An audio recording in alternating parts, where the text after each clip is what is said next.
Alright, here we are on the bench. Here's the new one here, as you can see. And here is the old one. The old one really doesn't look that bad. But since we're changing it out, we're changing it all out.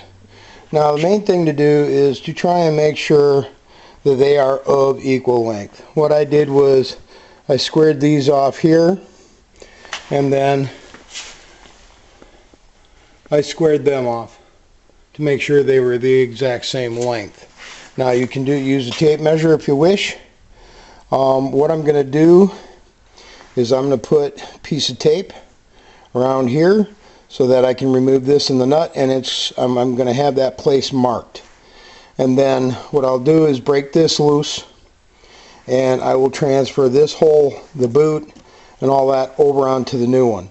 It's kind of a bear. It's new. You can use a real thin coat of grease or whatever, which will help it move back and forth. And then this part here will lock into this here.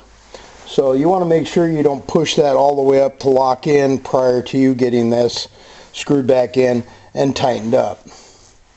Now torque specs, I always do good and tight. I'm sure breaking it loose didn't take much to break it loose, so I'd say it's probably give or take right around 20 pounds. It's not a lot.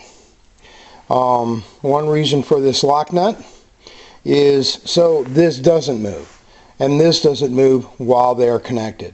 So once you get that tightened up, and this is tight, pretty much you should be good to go. Alright, when you go to adjust, turn it in and out, this will spin in its socket. It will not cut this one loose unless it's loose to begin with. Alright, so once you get these all done, break this loose, get the clamp and everything on this one, and then pull it back up. So like I said, what I'm going to use is I'm going to use tape on this one.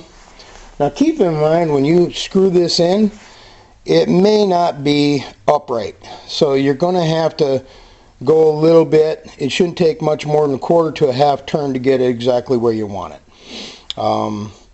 But even then, you shouldn't have to worry about that, because that will turn in its socket. So you should be fine. Once you get that on, get this up, double check the length, and then go ahead and tighten that up while it's on the bench. It's a hell of a lot easier. And then when you go to put it on, screw the whole thing in, tighten that down, and turn this, put it in. That should be done. But we won't do that. We'll do that first. We'll put this in before we even put the control arm in, because it's pretty stiff, so you can push it up out the way and it'll stay out of the way. Alright, and I'll hit you up on the next one.